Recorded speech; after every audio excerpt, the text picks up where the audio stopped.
Olá malta, sejam bem-vindos de volta ao canal, o meu nome é Moisés. E a verdade é que começar o vídeo de hoje com um sorriso na cara e cheio de energia é das coisas mais difíceis que eu fiz. Porquê? Porque hoje vamos falar de uma das experiências ou um dos processos mais traumáticos que eu já tive desde que estou em Portugal. Foi um processo que podia ter evitado se tivesse tido o assessoramento ou a consultoria certa, se tivesse delegado na pessoa correta, mas infelizmente não foi o caso. E graças a um mau conselho e a um bocadinho de ignorância, ou muita ignorância da minha parte, passei acho que os piores 3 meses da minha vida. Portanto, se querem saber do que é que eu estou a falar, se querem perceber realmente qual é o impacto da mais-valia num processo de compra e venda de imóveis, é só ficarem desse lado, façam like no vídeo, se inscrevam ao canal, partilhem com os vossos amigos e vamos a isso.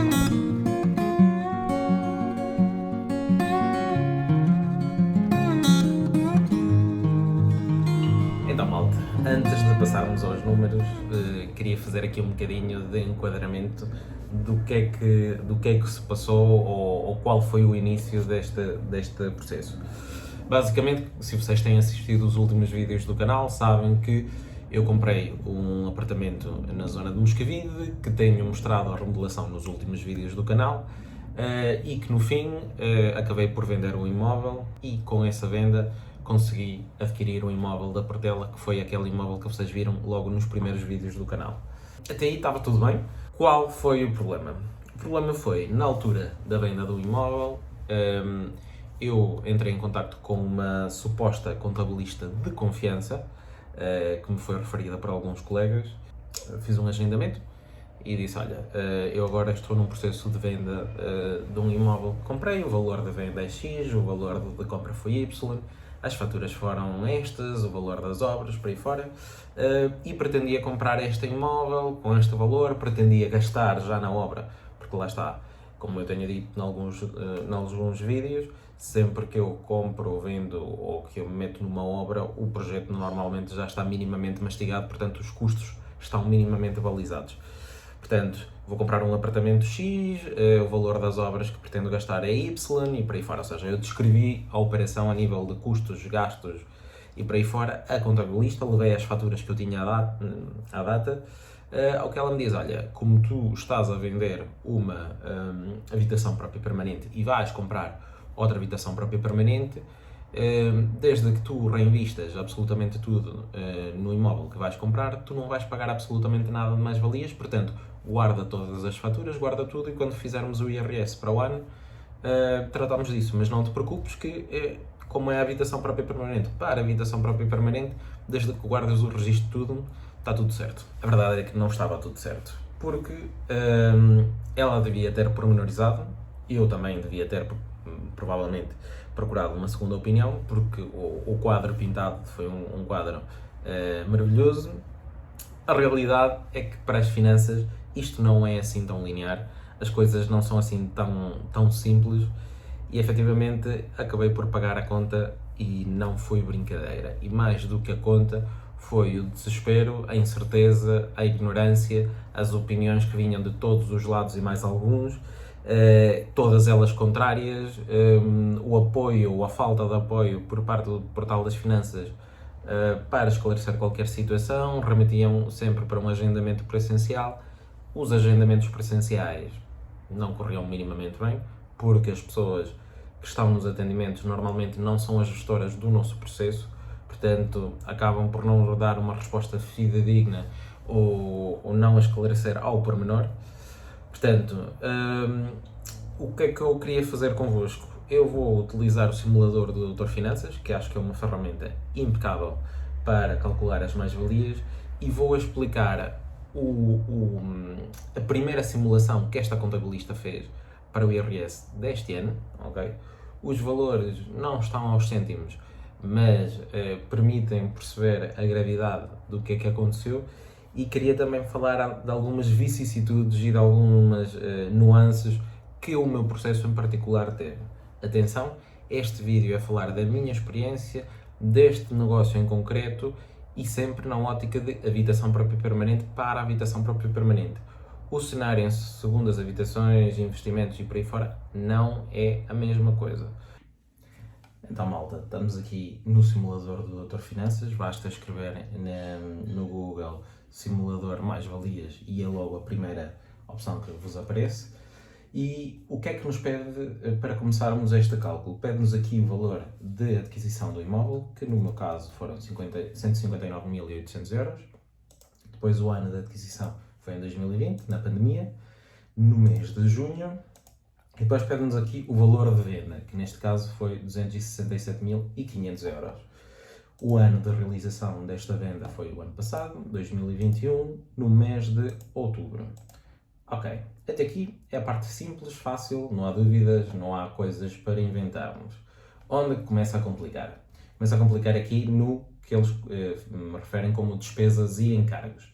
E é aqui que efetivamente há muita divergência de opiniões, há muita subjetividade do que é que as finanças aceitam como despesas e encargos.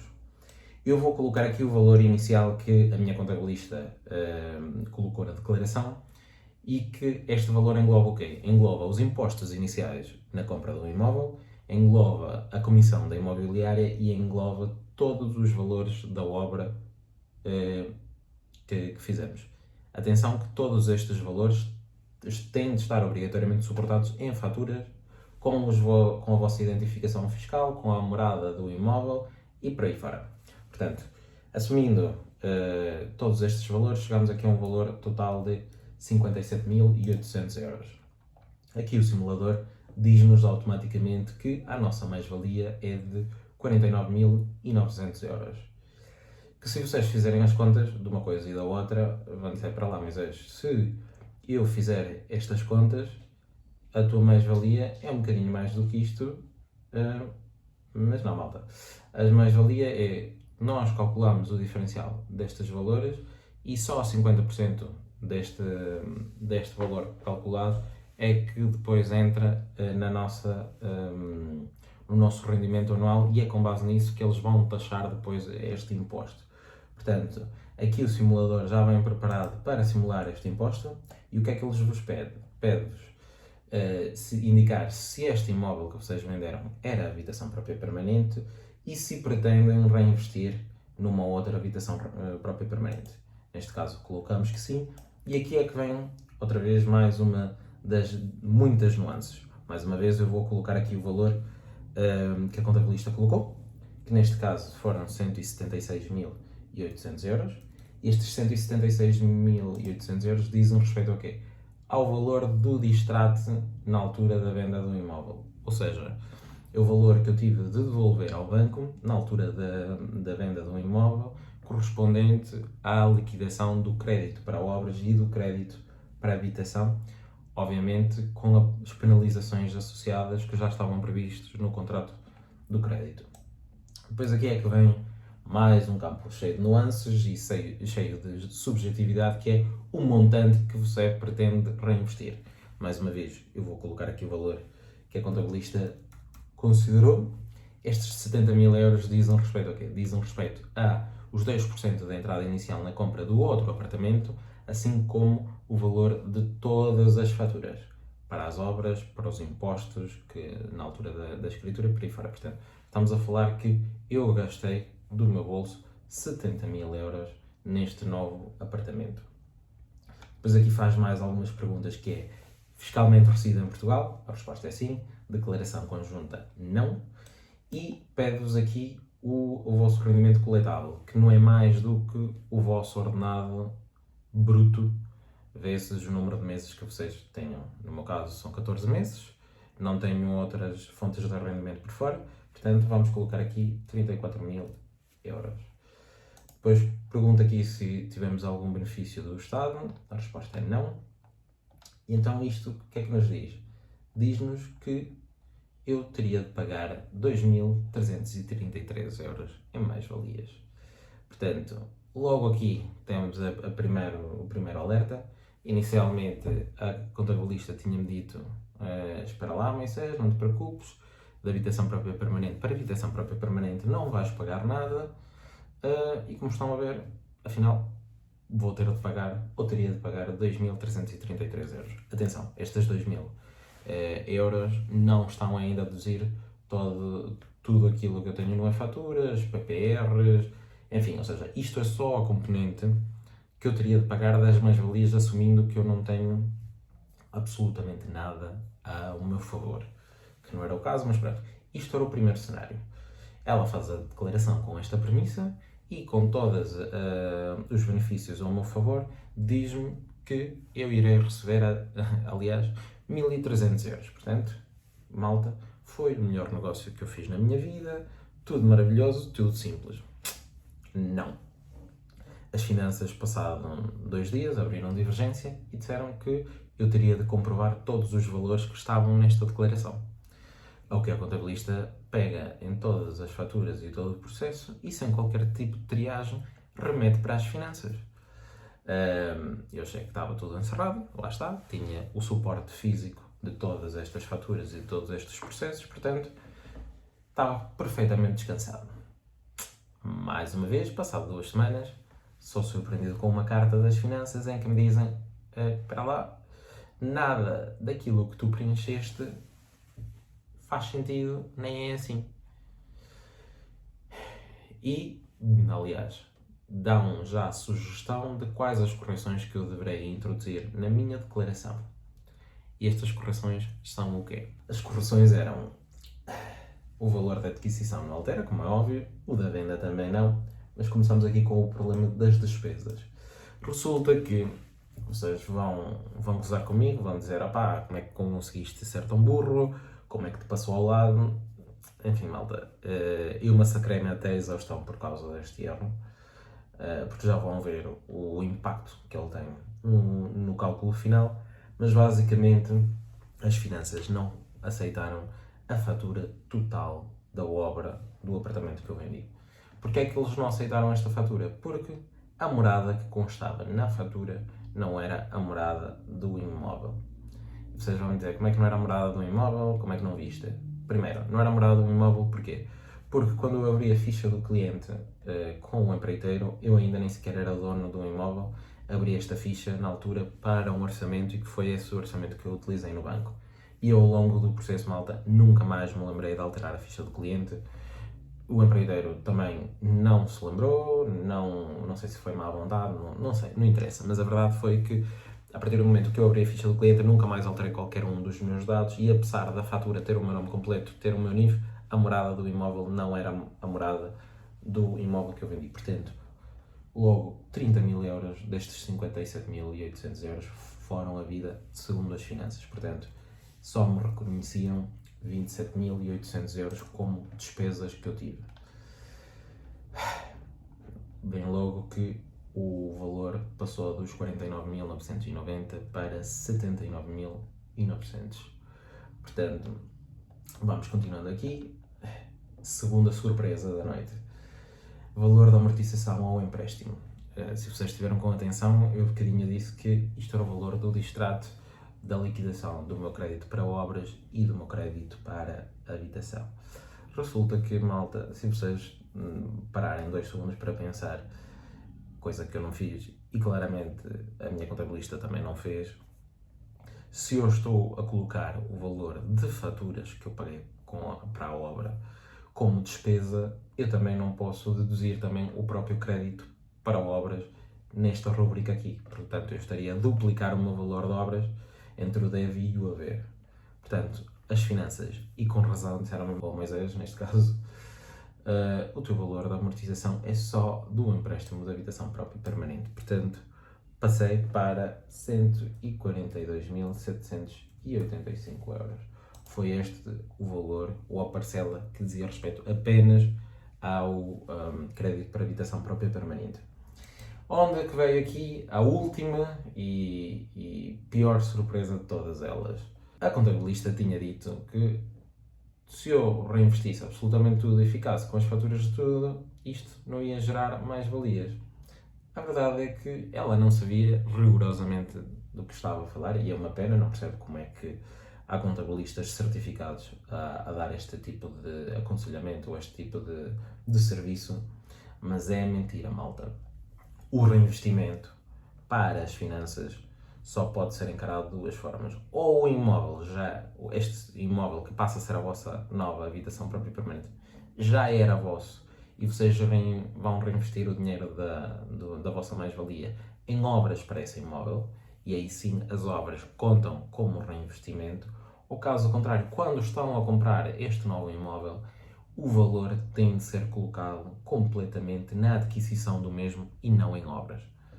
Trocando isto por miúdos, o que é que isto diz? As finanças, nesta operação em concreto, só consideram como reinvestimento os 10% que eu dei de entrada. Toda a parcela de obras só irá contar no dia em que eu vender este imóvel. Portanto, estes 70 mil euros que englobavam os 10% da entrada, mas todo o resto das obras, impostos e por aí fora, transformaram-se apenas em 28.500 euros. Portanto, já estão a ver que eu tive de alterar o valor das despesas, tive de alterar o valor do investimento e tive de alterar o valor de reinvestimento. Portanto, tudo aquilo que a contabilista fez e que deveria saber fazer foi completamente ao lado. Portanto, isto transformou-se em quê? Isto transformou-se numa carta das finanças a dizer que eu teria de pagar este ano 13.640 euros. Poderão imaginar a minha cara quando eu recebo uma carta a dizer isto, tendo em conta que eu, como fui sempre influenciado pela contabilista durante esta operação, eu investi e gastei todo o meu lucro nas obras, na beneficiação deste novo imóvel. Portanto, não coloquei de parte absolutamente nada para esta questão dos impostos, porque me foi sempre garantido que eu não teria de pagar absolutamente nada. Portanto, de um dia para o outro, passei de supostamente receber 1.300 euros para ter de pagar 13.000 euros. Como poderão imaginar, não conseguia dormir, não conseguia comer, não conseguia fazer quase absolutamente nada, porque uma bomba destas de um dia para o outro, sem contar e aparentemente sem conseguir dar a volta à situação, não foi fácil. Mas a verdade é que, felizmente, como tudo na vida, há sempre outras opiniões, há sempre malta mais experiente e há sempre algum anjo que se cruza na nossa vida. Portanto, eu recorri a este processo, submeti uma nova declaração, contratei uma nova contabilista, a qual me explicou efetivamente todo este processo e que me deu aqui algumas sugestões de como é que poderia alterar o meu cenário, ou esta minha sentença. Então, o que é que esta contabilista me disse? Disse-me, olha, a questão da morada errada na fatura da tua obra pode, às vezes, ser corrigida e ser aceita pelas finanças se tu arranjares uma declaração fidedigna do teu empreiteiro a explicar a situação e a assumir que realmente tratou-se de um lapso e de um erro humano. Portanto, assim fiz, fui ter com o empreiteiro, expliquei toda a situação, a empresa passou-me uma declaração e eu voltei a submeter uma declaração com o valor inicial para as despesas. Ou seja, voltei a ter aqui os 57.800 euros nesta declaração. Mantive todo o resto, voltámos novamente aos 49.900 euros. Aqui não alterei o valor do distrato, porque efetivamente esta nova contabilista disse-me que sim, efetivamente não poderíamos duplicar o valor gasto nas obras com o valor do crédito para obras, e que para o montante a reinvestir, infelizmente, era aquilo que eu vos disse há bocado. Ou investem nas obras, ou investem na adquisição, e para investir nas obras o imóvel já deveria ser vosso. Portanto, estes 28.500 também não alteravam. Portanto, a única coisa que eu conseguia lutar, e que era a minha única esperança, era que as finanças realmente me aceitassem esta fatura. E esta fatura fazia a diferença de quanto? Ou seja, se vocês se lembram, o cenário inicial eram 2.300 euros, que com o meu benefício fiscal acabava eu por receber 1.300. O segundo cenário das finanças era que eu teria de pagar 13.000 euros com alguma beneficiação do meu IRS, seriam 11.000 e poucos euros a pagar as finanças. E neste caso, com este cenário pelo qual eu estava a lutar, iria ter de pagar 8.400 euros, mais os meus benefícios, deveria pagar as finanças cerca de 6.000 euros. Portanto, eu passei aqui a ter 3 cenários. Um cenário inicial em que eu recebia 1.300, um segundo cenário em que eu teria de pagar 11.800 e um último cenário, que era a minha última hipótese realmente, de 6.000 e poucos euros. Efetivamente foi este último cenário que acabou por ser o verdadeiro, com muita luta, com muitas reuniões nas finanças, com muito suor, lágrimas e esforço, mas efetivamente foi este o cenário que vingou. E este cenário, mesmo assim, vocês vão me dizer ao Moisés, como é que tu recebes agora uma carta com 6.000 e poucos euros, tudo bem que é melhor do que os 13.000 euros, não tem nada a ver com os 1.300 que supostamente ias receber, como é que agora descalçaste esta bota, ou qual é o passo a seguir do qual quase ninguém fala? A verdade é que, como vos disse, não tenho esse dinheiro, não tinha e provavelmente não irei ter em breve esse dinheiro disponível, porque não estava programada essa surpresa ou uma surpresa dessa ordem de grandeza. Portanto, tive de recorrer a planos de pagamento com as finanças, dos quais quase ninguém fala. Toda a gente diz que, pronto, sim, fazes um plano de prestações para pagar, à segurança social, às finanças e por aí fora, e parece que é tudo muito simples, e parece que qualquer dívida maravilhosa é um plano de pagamentos que o resolve e está tudo bem. A verdade é que também, mais uma vez, não é bem assim. Mais uma vez há muita falta de informação sobre isto, e eu queria utilizar esta experiência também para partilhar convosco e dar essa informação que muitas vezes não está no próximo vídeo. Portanto, espero que tenham gostado do vídeo, espero que estejam um bocadinho mais esclarecidos do que é que são as mais-valias e destas nuances.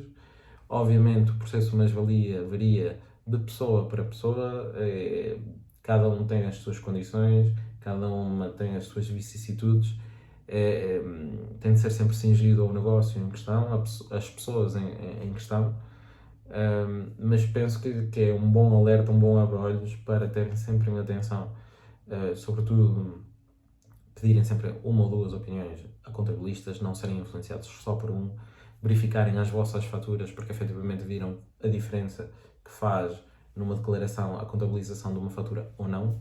No meu caso, estávamos a falar quase de 7.000 euros de diferença entre uma e a outra. E é tudo por hoje, malta. Espero que tenham gostado. Espero que aprendam com os meus erros. E aí, até para a semana. Mas antes de mais, por favor, não se esqueçam de deixar o vosso like, subscrever ao canal e partilhar.